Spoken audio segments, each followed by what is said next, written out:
Hey guys, welcome back to the channel. Fabrizio Romano here as always to keep you posted on the transfer market. Several things, several stories every single day here together. Even during the World Cup there is movement, there is news, and so we jump into it together, restarting with all the very latest. And we have to restart from the breaking news of the last evening. Sandro Tonali to Tottenham Hotspur. Everything is 100% confirmed. Sandro Tonali will be today set to travel to London together with his agents for medical tests and contract signing. So today will be Sandro Tonali day at Tottenham Hotspur. Yesterday, Matheus Fernandes traveled to London for a medical test, all completed. Remember that Tottenham will invest for Matheus Fernandes £85 million, and today Sandro Tonali and his agents will be in London to complete a £92.5 million guaranteed fee move plus £7.5 million, so £100 million for Sandro Tonali. Player in London, and here we go, 100% confirmed. Talking about midfielders, guys, we have to mention a couple of things to clarify some situations, not only on midfielder in general, but also midfielders. One name I want to mention today and I want to bring to the table is Morten Hjulmand. Morten Hjulmand from Sporting is one of the most appreciated midfielders around Europe, and now Atletico Madrid are really pushing to get a deal done with Sporting. They have an agreement in principle. Atletico Madrid, agents of the player and player himself, because Morten Hjulmand is keen on a move to La Liga. There was also interest from Premier League, from Serie A, but Atletico Madrid are pushing to anticipate all the clubs and to go for Morten Hjulmand. So, work in progress on this one. Athletic could add one more player to the squad after Alejandro Grimaldo and the negotiations for Kang-Jin Lee from Paris Saint-Germain. And then talking about midfielders, many questions about Eduardo Camavinga situation. New reports coming from Spain about Manchester City. Many stories always about Camavinga. We started the market on Camavinga and United, then we had Camavinga and Juventus, then we had Camavinga and Inter, now we have Camavinga and Man City. Let me clarify one thing. Eduardo Camavinga has a very clear intention, and he communicated that to his agents. He wants to stay at Real Madrid. He wants to play for Real Madrid. He wants to be part of Real Madrid's squad next season. He doesn't want to leave Real Madrid after a bad season. He's still very young. He feels he can have a future, a career at Real Madrid. So Eduardo Camavinga doesn't want to leave the club. Eduardo Camavinga believes he's been unlucky last season because obviously it's been poor. He understands that was not at Real Madrid level, but at the same time, the red card in Munich, some bad moments in La Liga, the injury, and so not going to the World Cup. So in several things, Eduardo Camavinga had problems. But Camavinga wants to stay, wants to fight for his place, and wants to try to convince Jose Mourinho. Then, the reality is that Real Madrid would be open to selling Camavinga. So if Real Madrid receive a proposal, Real Madrid open doors to the exit of Camavinga. But the point is that the player doesn't want to go. So there are two ways here. Or Camavinga ends up staying, fighting for his place and trying to convince Mourinho, or Real Madrid decided to go to Camavinga and say, okay, find a new club because we don't want you here. At the moment, this second option has not happened. So Real Madrid didn't go to Camavinga to tell him you have to leave. So let's see what's going to happen there. At the moment on Manchester City, I don't have a confirmation about any proposal or any advanced negotiation. It's just something that Manchester City know that Real Madrid could open doors to the exit of Camavinga, and Manchester City are opening to the possibility of signing one more midfielder after Elliot Anderson, but at the moment that's the situation around Camavinga. Depends on the player. We have to understand if Camavinga at some point of the window, there are 8 weeks of summer transfer window, if Camavinga at some point decides to go and decides to open doors or not. So, on Real Madrid, something else to mention today, guys. Many questions, once again, on Alessandro Bastoni. It's true that Real Madrid are signing Bastoni. It's true that Real Madrid are close to Bastoni. It's true that Bastoni is the top target for Real Madrid. On this one, guys, I told you 2 days ago, I can repeat today. I know there are fresh rumors, but from what I told, first of all, Real Madrid wants to focus now on exits. So Real Madrid are not just adding players on players on players. They already signed many players. So they need exits. Raúl Asensio is one of the players who could leave, but at the moment, also in this case, the player hopes to stay. So it has to be a good proposal. Otherwise, the Asensio situation depends on bids. And then for Alessandro Bastoni, the appreciation is obvious for one of the best defenders in the world, but in this moment between Real Madrid and Inter, there have been zero contacts, zero negotiations, zero bids. So nothing happening right now between Bastoni and Real Madrid. If Real Madrid arrive, I will come here to the channel and I will update you. But at the moment, Real Madrid have not reached out for Alessandro Bastoni. That's the status of the story.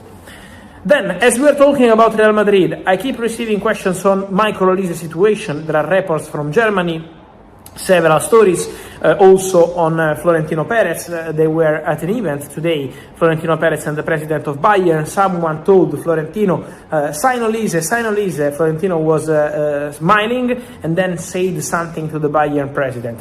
The reality, guys, is that apart from these funny moments, these normal moments between human beings, not just the president of Real Madrid or the president of Bayern, the reality is that I always told you the obsession and the favorite player of Florentino Perez in terms of potential signings is Michael Olise. The player wanted by Florentino Perez ideally for Real Madrid is and remains Michael Olise. Then Bayern have no intention to sell. Bayern want to keep Olise. Bayern want to offer Olise a new contract. So that's the point, that Bayern want to continue with Olise. But Real Madrid have never stopped thinking about Michael Olise. The real Galactico in Florentino Perez's mind was Olise and not any other player, not even Julian Alvarez. The number one of the list was Michael Olise. Now, depends on what happens with Bayern, depends on what happens with the player. At the moment, Bayern keep insisting on their desire to keep the player, but obviously, in any case, I will keep you posted on absolutely everything. But there is no doubt about Florentino Perez considering Olise a superstar, a player he would love to bring to Real Madrid. But again, we have to respect Bayern on this. Two more stories for today, guys. One is about Jurgen Klopp. I told you in a video 24 hours ago, Jurgen Klopp is a concrete candidate to become the new head coach of the German national team, and I maintain my information. Now the news is everywhere, but I maintain that Jurgen Klopp would be open to taking the job as new Germany head coach. So if the federation decided to sack Julian Nagelsmann and not to part ways, because Nagelsmann wants to stay, if the federation decide for him to go, if the federation decide to fire Nagelsmann, in that case, the name of Jurgen Klopp would be the main name in mind to become the next head coach of the German national team, Nations League, Euros and Mission World Cup 2030. And then out of Germany, coming to England, one more, here we go, Basumana Touré. This winger, 21 years old, coming from Hoffenheim, interesting player, Ivorian, who is joining Newcastle. Deal done for £42 million. This is the transfer fee. Deal agreed with the agents of the player, deal agreed with Hoffenheim, and so new winger is coming to Newcastle. They reinvest the money. They sold Anthony Gordon, they sold Sandro Tonali, and they reinvest on Basumana Touré. Let's go immediately with all the latest. First of all, with the confirmation of the official agreements now done and confirmed by the club, because Elliot Anderson is a new Manchester City player. Club statement, £116 million, no add-ons, a big fee, record fee for Manchester City, paying to Nottingham Forest. Elliot Anderson did his medical in New York and now new Manchester City player. Sandro Tonali on his way to London today, having his medical between tonight and tomorrow, and then will be announced as a new Tottenham player. Manchester City were linked with Sandro Tonali, but they signed Elliot Anderson, and now obviously Tonali going to Tottenham in a record deal for the club, £100 million add-ons included, and record deal for Italian football. Never an Italian player was paid this much. So Tonali, new Tottenham player. Also, talking about deal official, Mateusz Fernandes, official confirmation from Tottenham, £85 million, and so one more completed. Let's talk about the news of the recent hours, because confirmation of what I told you 1 or 2 weeks ago, Andrea Onana leaves Manchester United and goes to Trabzonspor. Back to Turkey, the deal is done. Agreed, is a new loan for Andrea Onana, no buy option, no buy obligation. Man United, as I told you, will receive up to 1.5 million euros as bonuses from Trabzonspor based on performances, and then Manchester United also will have the majority of the wages covered by Trabzonspor.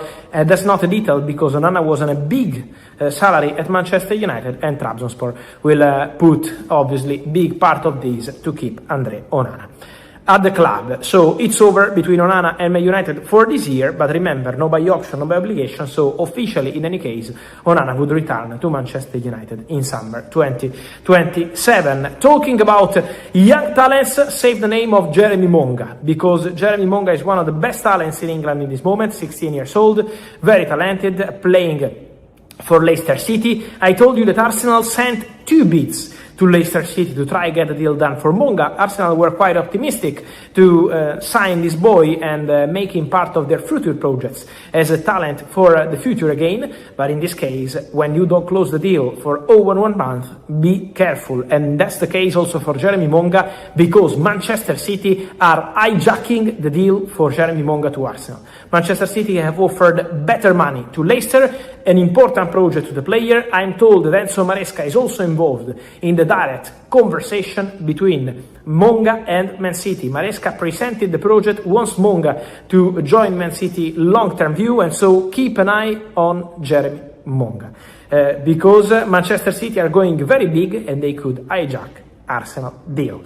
So one to follow for sure. Talking about Arsenal, many questions about Bruno Guimaraes. What's happening with Bruno now? Guys, obviously, Newcastle sold Sandro Tonali, Newcastle sold Anthony Gordon, so now Newcastle don't have any intention to let Bruno Guimaraes go. At the same time, Arsenal had a bid rejected, £55 million. Mikel Arteta is a big fan of the player. So what I can tell you, in addition to all of this, is that he really, really likes the player. Mikel Arteta was driving this interest for Bruno Guimaraes internally. It's not the first time Arsenal go for him. Even in the past, they were considering the possibility to go for Bruno Guimaraes. Always been a player appreciated by Arteta. But now, with Newcastle, it's not going to be an easy one at all. Because Newcastle, again, made money with Gordon, made money with Tonali, and they already told Bruno Guimaraes, and they told people close to him that they want to keep the player. So it's not going to be easy at all for Arsenal to get it done. They could try again, I would not exclude that, because Arsenal really consider Bruno the top target in midfield, but at the moment, from Newcastle, the message is doors closed. So let's see what's going to happen there, and the Bruno Guimaraes situation is this as of today. Talking about midfielders, guys, I also wanted to mention what's going to happen next now at Manchester United, because in 24 hours we saw Elliot Henderson, Sandro Tonali and Mateusz Fernandes, 3 players who were of interest of Manchester United, but then the race was already left, going elsewhere. So what happens with Man United? Now you ask me, who can be the ideal target for United? The 2 names that Man United internally consider as fantastic options are Aurelien Tchouameni, but I told you the problem is the salary, and at the moment no green light from Real Madrid, and also Alex Scott is also highly rated by Arsenal and by Manchester United.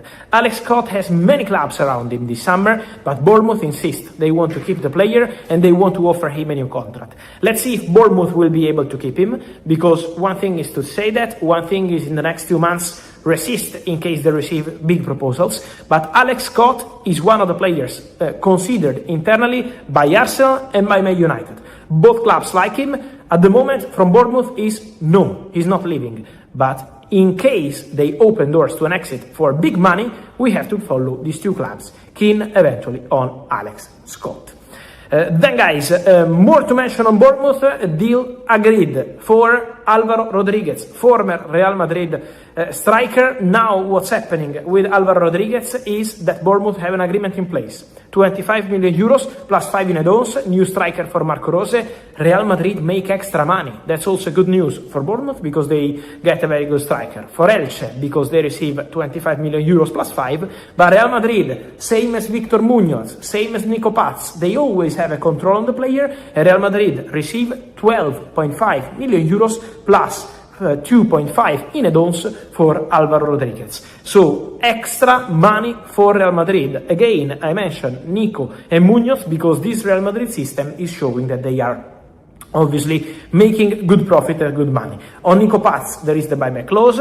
On Alvaro Rodriguez and Victor Munoz, no buyback clause. So Real Madrid lose control on these two players. And for sure, it's going to be interesting to see how it's going to develop. Then, guys, wanted to also mention the situation of Rafa Leao, because I got many questions if the Leao situation could change now that Milan appointed a Portuguese manager like Ruben Amorim. What's going to happen next? Obviously, Leao is busy with Portugal at the World Cup, and they are not going to disturb the player during the World Cup. But after the World Cup, my understanding is that even after appointing Ruben Amorim, even after this Portuguese connection, even after the fact that Rafa Leao had some good moments at the World Cup so far, AC Milan keep considering Rafa Leao a player out of their long-term project. So for AC Milan, the exit of Rafa Leao is a serious possibility. He remains a player available on the market. So get ready, because movements around the Leao could start soon, and the player is still considered in the exit list at Milan. So a situation that we have to track and follow for sure. Then will depend obviously on the price. Milan already spent big money on a Portuguese player like Gonzalo Ramos, so to sell Rafa Leao, who is still under contract, they would ask for important money, but the club, Milan, remain intention to let Rafa Leao go this summer. So the doors are open, while Christian Pulisic is a player considered crucial for Milan by the president Jerry Cardinale, by the coach Ruben Amorim, so they want to continue with Pulisic. The situation with Leao is completely different, and he's expected to leave the club in this summer transfer window. So expect movement on all this and much more, guys, as always, here on the channel to keep you updated on absolutely everything. Let me know your opinion on all these stories. Tonali, Elliot Anderson, Mateus Fernandes, Jeremy Monga, Arsenal on Manchester City, Andrea Onana leaving Man United, extra money for Real Madrid for Alvaro Rodriguez, and then Leao, Alex Scott, Bruno Guimaraes, and all the rest we've been mentioning here as always on the channel. Let me know, guys, as always, here in the comments. I'm reading you. Remember to like this video, to turn on the notification bell, to subscribe to the channel to be part of the family every single day, and see you soon.